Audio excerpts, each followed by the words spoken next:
Welcome back student in the e-learning platform of GS College of Commerce Varda. I am assistant professor Amol Patil. Welcome you all.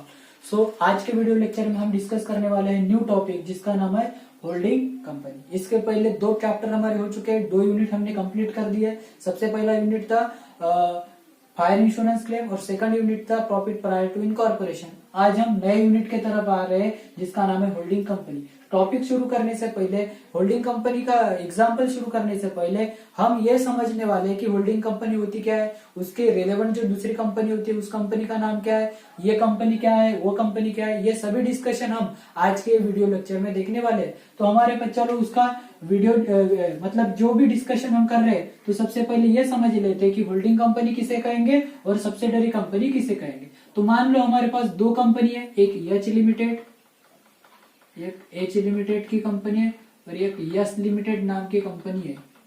दो company अपना अलग अलग business कर रही है, दो भी कंपनी अपना अलग अलग बिजनेस चला रही है। ये उसका बिजनेस है, कंपनी का बिजनेस है, ये इसका कंपनी का बिजनेस है।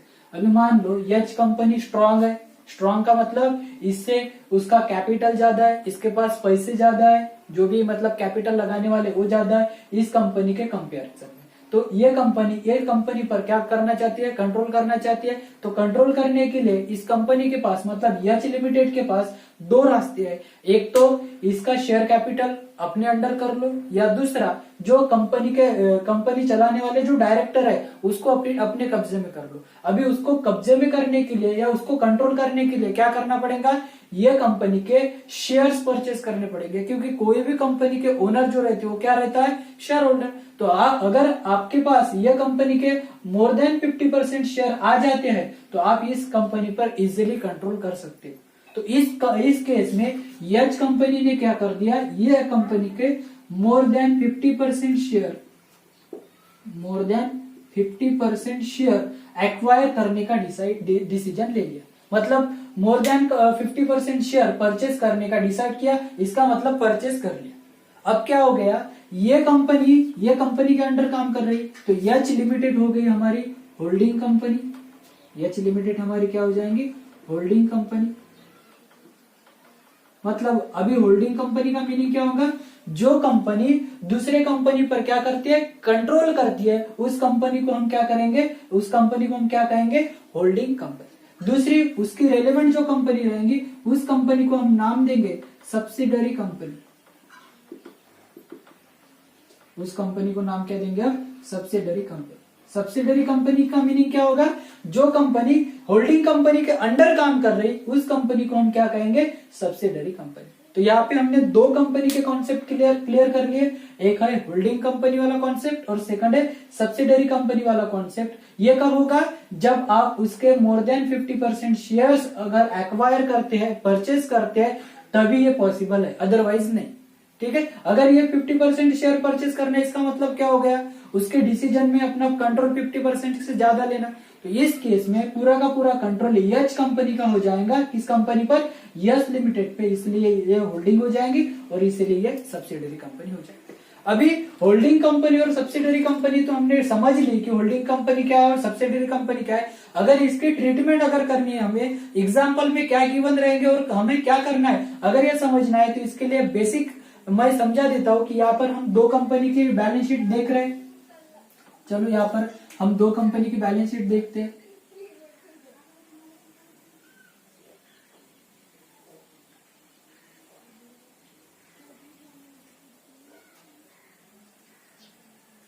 यह यच लिमिटेड की बैलेंस शीट, यच लिमिटेड कंपनी की बैलेंस शीट, ठीक है।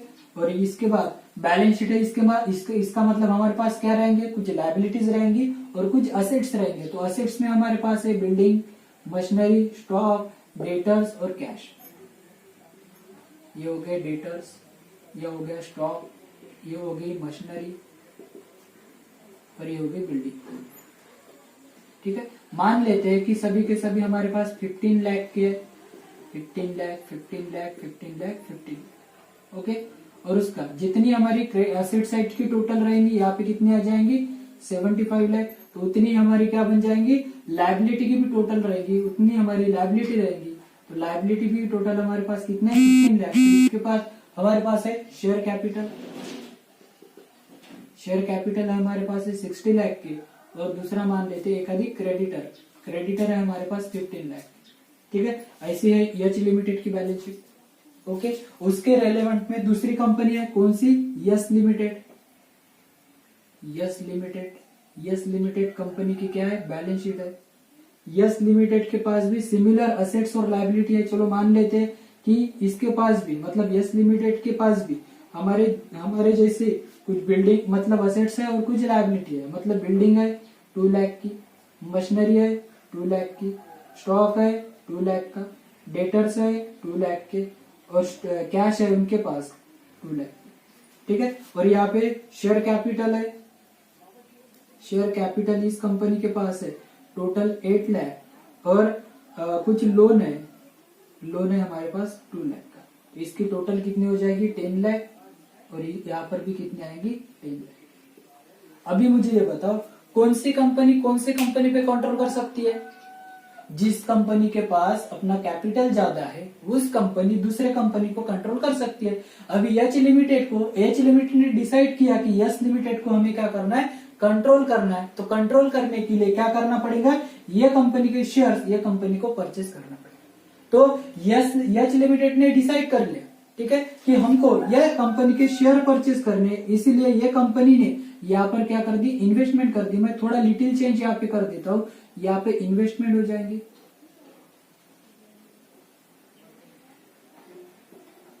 Investment in yes limited. कितने शेयर परचेस किए उन्होंने, 8 लाख के। मतलब कैश का बैलेंस कितना बचा हमारे पास, 7 लाख, 8750। ठीक है, इसका अभी क्या कर दिया, ये कंपनी ने दूसरे कंपनी के शेयर परचेस कर लिए। मतलब अभी ये कंपनी किसके अंडर आ गई, ये जो कंपनी है यस लिमिटेड किसके अंडर आ गई, एच लिमिटेड के अंडर आ गई। ठीक है, मतलब पूरे के पूरे शेयर एक्वायर कर लिए कौन से कंपनी ने, एच लिमिटेड ने। इसका मतलब अभी एच लिमिटेड क्या हो गई हमारी होल्डिंग कंपनी, और यस लिमिटेड क्या हो गई हमारी सब्सिडरी कंपनी। ठीक है, सीधा सादा कॉन्सेप्ट है कि जो बड़ी कंपनी रहेगी वो होल्डिंग, जो कंपनी होल्ड करेंगे दूसरे कंपनी के शेयर उसको होल्डिंग कंपनी कहे जाएंगे, और जिस कंपनी के शेयर होल्ड हो रहे हैं उस कंपनी को हम सब्सिडरी कंपनी कहेंगे। तो यहाँ पे 2 केस हमने अभी क्वेश्चन में गिवन रहेंगे, एक बैलेंस शीट हो रही है, दूसरे बैलेंस शीट। हमें क्या करना पड़ेगा, इस कंपनी का अभी आंसर वाला पार्ट हम देखते हैं। तो इस कंपनी का क्या करना पड़ेगा, कंसोलिडेटेड बैलेंस शीट हमें बनानी पड़ेगी। अभी कंसोलिडेटेड बैलेंस शीट का मीनिंग क्या हो गया, ये जो कंपनी है ये कंपनी और ये कंपनी की असेट्स और लायबिलिटी क्या होगी, मर्ज होंगी। क्यों मर्ज होंगी, ऑन पेपर ये तो अलग अलग कंपनी है, पर एक्चुअल सिचुएशन अगर हम देखते हैं तो ये कंपनी के पूरे शेयर परचेस कर लिए। इसका मतलब ये कंपनी किसकी कंपनी बन गई, ये दूसरे कंपनी की बन गई। मतलब यस लिमिटेड कंपनी पूरी की पूरी किसके अंदर आ गई, किसकी कंपनी बन गई, एच लिमिटेड की कंपनी बन गई। अगर एच लिमिटेड की कंपनी बन जाती है तो बैलेंस शीट में क्या चेंज होगा, यही हमें आंसर में कैलकुलेट करना पड़ता है। तो चलो बेसिकली हम यहाँ पर समझ लेते हैं कि हम कंसोलिडेटेड बैलेंस शीट शो कर रहे हैं, दोनों की बैलेंस शीट शो कर रहे हैं। तो यहाँ पे हम बैलेंस शीट बना रहे हैं।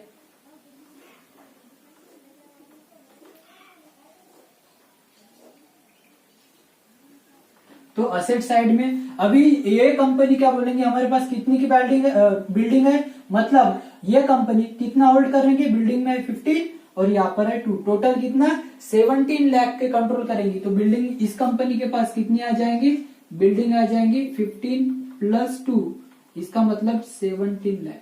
उसके बाद मशीनरी भी ये 15 लाख पे तो कंट्रोल कर भी सकती है और इस पे भी कंट्रोल करेंगी, इसका मतलब 15 + 2 ये हो गया 17 लाख। उसके बाद स्टॉक, इसका स्टॉक है हमारे पास 15 लाख प्लस इसका स्टॉक है हमारे पास 2 लाख, टोटल कितना हो गया 17 लाख। उसके बाद डेटर्स आप देखते हैं तो टोटल 15 है + 2, टोटल कितने हो जाएंगे 17 लाख। उसके बाद कैश का बैलेंस कितना बचा है, टोटल 15 लाख था, उसमें से क्या कर दिया हमने, इन्वेस्टमेंट कर दी 8 लाख की, तो बचे कितने 7 लाख। तो 7 + ये 2 कितना हो जाएगा, कैश का बैलेंस हमारे पास रहेगा 7 + 2, टोटल कितना हो जाएगा, तो टोटल हो जाएगा हमारे पास 9 लाख।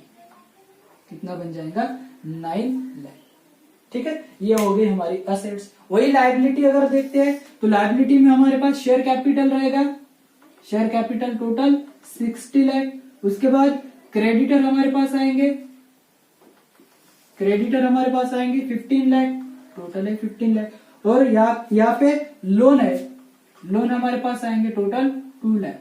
ठीक है, यहाँ पर हमने दो चीजें नहीं लिखी, ये बैलेंस शीट में से क्या कट हो गई, इन्वेस्टमेंट कट होगी, और ये बैलेंस शीट में से क्या कट हो गई, शेयर कैपिटल कट हो गई।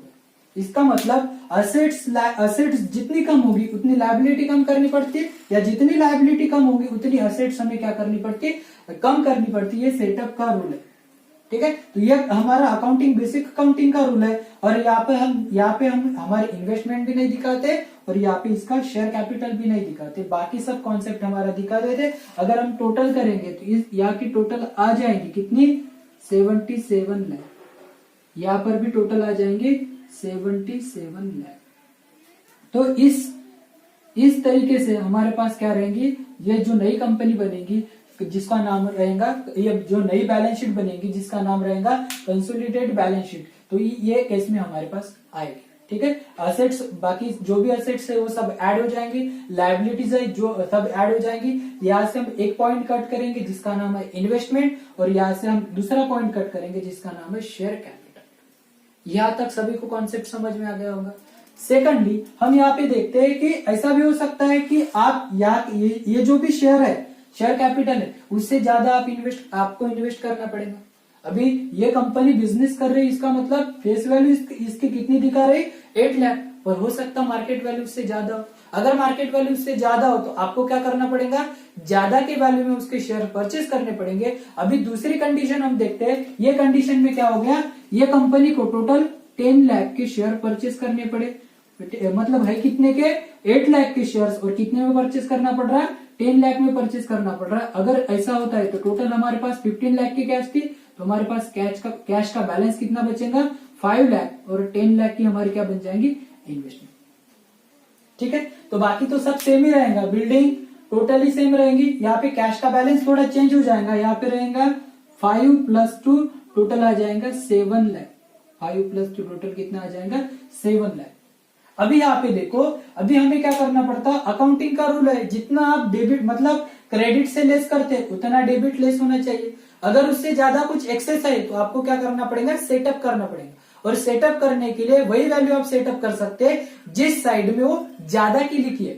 ठीक है, तो यहाँ पे देखो कितने के शेयर परचेस किए हमने, 8 लाख के। कितने में परचेस किए, 10 लाख में। 8 लाख के शेयर्स अगर आप 10 लाख में परचेस कर रहे हो तो कौन सी साइड ज्यादा है, तो हमारी जो असेट साइड है वो ज्यादा दिखा रही। असेट साइड में 2 लाख हमने ज्यादा के एक्स्ट्रा की अमाउंट खर्च की, तो जो एक्स्ट्रा की अमाउंट खर्च की इसका मतलब हमें कहां पर लिखना है, असेट साइड में ही 2 लाख लिखने। अब ये 2 लाख अगर आप लिखते हैं तो कैसे लिखेंगे और किस नाम से लिखेंगे, यही आपको समझना है। तो यहाँ पे हम 2 लाख रुपए तो लिख लिए, 2 लाख रुपए हमने लिख लिए, पर अगर ये किस नाम से लिखेंगे, तो यहाँ पे आपको लेना पड़ेगा कि देखो यहाँ पे क्या है, टोटल हमने कितने की इन्वेस्टमेंट कर दी, 10 लाख की। कितने के लिए, 8 लाख के लिए। तो 2 लाख हमने ज्यादा के एक्सपेंसेस किए, उसको हम कहेंगे कॉस्ट ऑफ, मतलब जो भी ज्यादा के हम एक्सपेंसेस करते हैं उसको सिंपल नाम दिया जाएगा गुडविल। क्या कहेंगे आप उसको, गुडविल। गुडविल क्यों ट्रीट कर रहे हैं कि हमने ज्यादा के एक्सपेंसेस यहाँ पर परचेस, मतलब ज्यादा के एक्सपेंसेस हमने कर लिए, मतलब कम की असेट्स ज्यादा में खर्च कर ली, तो उसको हम कॉस्ट कहेंगे। और कॉस्ट को यहाँ पर नाम देते हैं, ये प्रिलिमिनरी स्टार्टिंग वाली कैश है, तो उसको हम नाम देते हैं गुडविल। और गुडविल के नाम से यहाँ पर हम लिखते हैं 2 लाख। ठीक है, तो मतलब दोनों साइड की टोटल हो जाएंगी 17 लाख। कॉन्सेप्ट हमारा क्लियर हो गया। ये हो गया सेकंड वन, समझ में आया। फर्स्ट कॉन्सेप्ट में हमने क्या दिखा था, सेम इन्वेस्टमेंट की सेम शेयर्स परचेस करने के लिए। सेकंड इसमें क्या देखा, शेयर्स की वैल्यू कम थी, इन्वेस्टमेंट ज्यादा थी, तो उसका क्या इफेक्ट होगा वो हमने देखे। सिंपल आपको ये चीज क्लियर रखनी है। अगर असेट साइड ज्यादा आती है तो डिफरेंस असेट साइड में ही लिखना है, और लायबिलिटी साइड ज्यादा आती है तो डिफरेंस लायबिलिटी साइड में ही लिखना है। सिर्फ उसका नाम थोड़ा अलग हो जाएगा, वही हम यहाँ पर देखने वाले। अभी मान लो तीसरी हमारे पास सिचुएशन आ गई। तीसरी सिचुएशन में क्या हो गया, हमने जो 8 लाख के शेयर थे वो 7 लाख में परचेस कर लिए।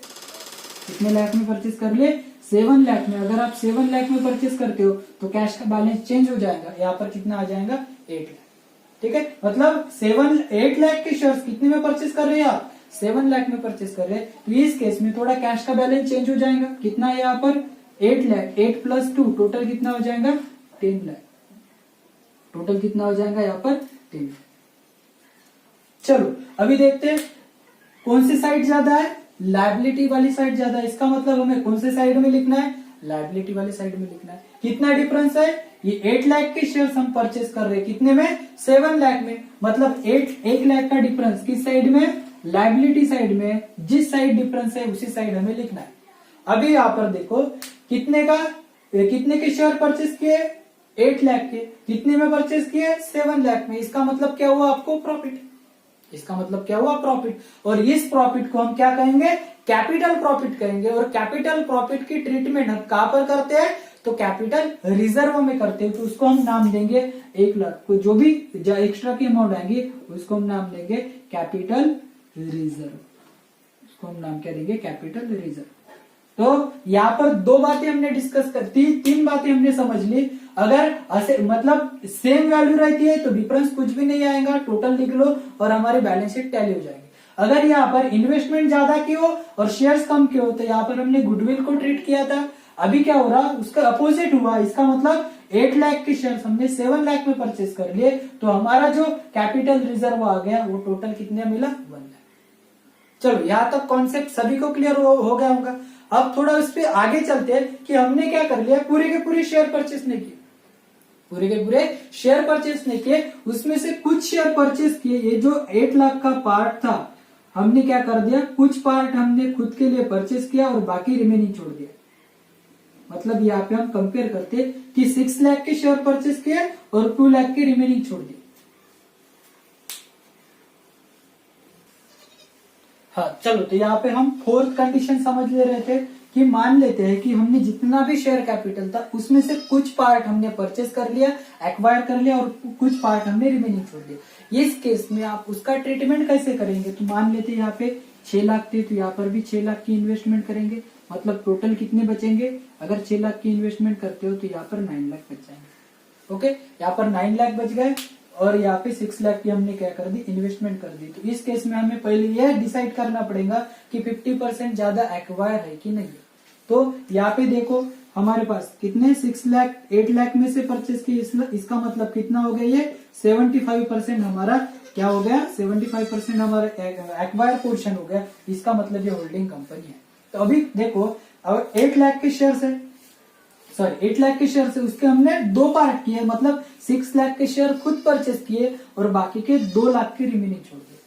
अभी यहाँ पे थोड़ा चेंज होगा, हमारा कैश का बैलेंस यहाँ पे चेंज हो जाएगा। टोटल कितना है, 9 + 2 टोटल हो जाएगा 11 लाख। टोटल कितना बन जाएगा, 11 लाख। ये कैपिटल रिजर्व यहाँ पे कट हो जाएंगे। अभी देखो टोटल कितने के है, 6 लाख के, यहाँ पर भी कितना है 6 लाख, तो ये 6 लाख क्या हो जाएगा, कट हो जाएगा। ठीक है, बट यहाँ पे 2 लाख एक्स्ट्रा के दिखा रहे, एक्स्ट्रा के दिख रहे। ये जो 2 लाख है यहाँ पे क्या दिख रहा है, एक्स्ट्रा के दिख रहा है। एक्स्ट्रा के मतलब ये हमने परचेस ही नहीं किया, और जो हम परचेस नहीं करेंगे उसको कहेंगे हम माइनॉरिटी इंटरेस्ट। और हम उसको बैलेंस शीट में यहाँ पे लायबिलिटी साइड है, यहाँ पर भी लायबिलिटी साइड लिखेंगे, पर किस नाम से, माइनॉरिटी इंटरेस्ट के नाम से,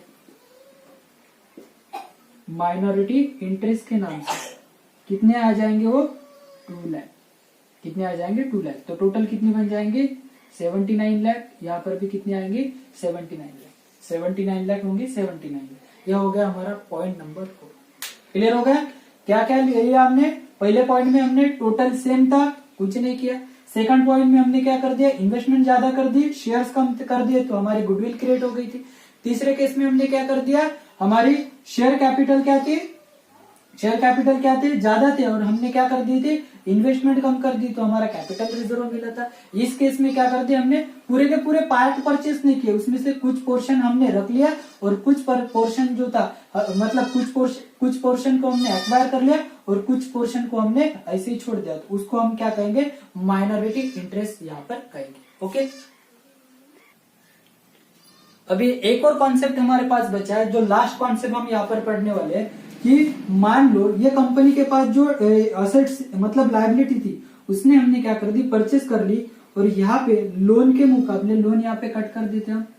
मान लेते लोन नहीं है, यहाँ पर रिजर्व है, यहाँ पर क्या है, रिजर्व है कितना, 2 लाख। अगर 2 लाख का रिजर्व है तो हमने क्या कर दिया, ये कंपनी के शेयर परचेस करने के लिए हमने टोटल 8 लाख की इन्वेस्टमेंट कर दी। टोटल कितने लाख की इन्वेस्टमेंट कर दी, 8 लाख की। कैश का बैलेंस चेंज हो जाएगा, कितना बचेगा 7, यहाँ पर कितना आएगा 8, और यहाँ पर भी हमारा जो रहेगा, यहाँ पर कितना मिलेगा 7 + 2, तो कितना हो जाएगा 9 लाख। अभी देखो, अभी समझो, हमने क्या गेस कर लिया था, यहाँ पर ये गेस कर लिया था कि हमें 6 लाख के शेयर तो मिलने ही वाले हैं, बट उसके साथ कुछ रिजर्व का भी पार्ट हमें मिलने वाला है। तो हमने क्या कर दिए थे, 8 लाख रुपए यहाँ पर इन्वेस्ट कर दिए। ठीक है, मान लेते हमने 8 लाख इन्वेस्टमेंट कर दी। चलो अब क्या हो गया, थोड़ा चेंज हो जाएगा। हमने क्या कर दिया, यहाँ पर 8 लाख की जगह 6 लाख के शेयर परचेस किए, और इस रिजर्व में हमारा भी कुछ पोर्शन है, हमारा भी कुछ राइट्स है, हमारा भी कुछ अधिकार है। तो इसके भी हम क्या करेंगे, 2 पार्ट करेंगे, एक रहेगी मेजोरिटी वाला और दूसरा रहेगा माइनॉरिटी वाला। तो मेजोरिटी में कितना आएगा, तो हमारा जितना भी परसेंट यहाँ पे निकल के आ जाएगा उतना परसेंट रिजर्व हमारा यहाँ पर रहेगा। तो अभी 75% है, तो हमारा 3 पार्ट रहेगा, इसका मतलब 1.5 पोर्शन हमारा रहेगा, और बचा रहा 0.5 पोर्शन किस रहेगा, माइनॉरिटी इंटरेस्ट का रहेगा।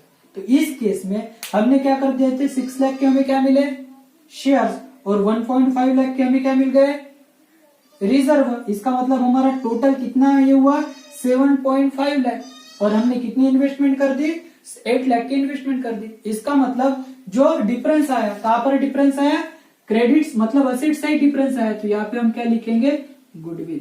यहाँ पे हम क्या लिखेंगे, गुडविल कितना, 0.5 लाख, 0.5 लाख। और ये जो माइनॉरिटी का है, ये माइनॉरिटी के इसमें प्लस हो जाएंगे, ये बचा वाला जो पोर्शन था वो किसका है, माइनॉरिटी का। तो माइनॉरिटी का कितना है, 2 लाख, और ये पोर्शन भी किसको मिलेगा, माइनॉरिटी को मिलेगा। तो इनका कितना हो गया, 2.5 लाख। तो टोटल यहाँ पर आ जाएंगी 77.5, और यहाँ पर भी कितने आएंगे, 77.5 लाख। तो इस केस में हमारे बैलेंस शीट यहाँ पर टैली हो जाएगी। तो ऐसे ही कुछ पॉइंट है जो हमें यहाँ पर कैलकुलेट करने पड़ेंगे। सबसे पहले आएगा मेजोरिटी रेशो, माइनॉरिटी रेशो, उसके बाद आएगा कैपिटल प्रॉफिट, रेवेन्यू प्रॉफिट। ये सभी के सभी स्टेप हम आगे के लेक्चर में पढ़ने वाले हैं। ये स्टेप अगर आपको एग्जाम्पल सॉल्व करना है तो एग्जाम्पल सॉल्व करने के लिए स्टेप पता होना बहुत जरूरी है। और ये स्टेप क्या होती है मैं आपको अगले वीडियो लेक्चर में पूरा कंप्लीटली स्टेप समझा दूंगा, ताकि आपको एग्जाम्पल सॉल्व करने में बहुत आसानी हो जाएगी। ठीक है, तो बाकी के जो स्टेप है हम होल्डिंग कंपनी के स्टेप वो आगे के लेक्चर में देखेंगे। तब तक के लिए आप ये जो पोर्शन है वो नए नए तरीके से आप जो भी मैंने यहाँ पर 4 पॉइंट 5 पॉइंट समझा दिए वो आप अच्छे तरीके से कर लो, ताकि आपको दिक्कत नहीं जाएगी। ठीक है, बाकी काम अगले वीडियो में देखेंगे।